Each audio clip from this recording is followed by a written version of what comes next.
Something I guess I want people to take away is that the joy that toys market to you is fleeting, it's temporary, but the material that it's made of isn't going away anytime soon. My name is Maika'i Tubbs. I'm a Kanaka Maoli artist, working mostly with sculpture and installation and garbage.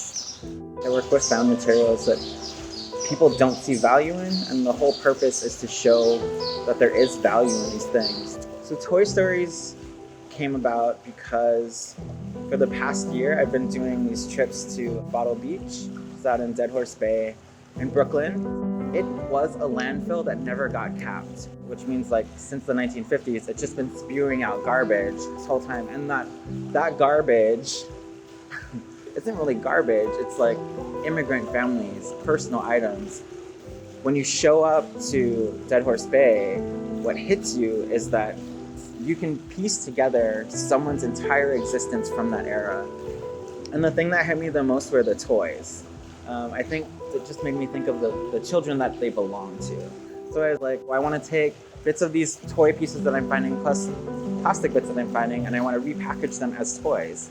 Sort of using the same marketing strategy.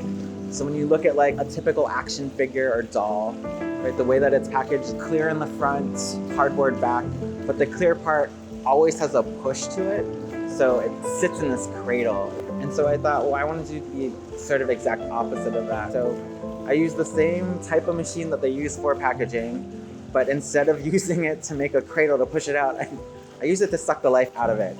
It recalls the time when I was a kid and I could look at anything and anything could be a toy.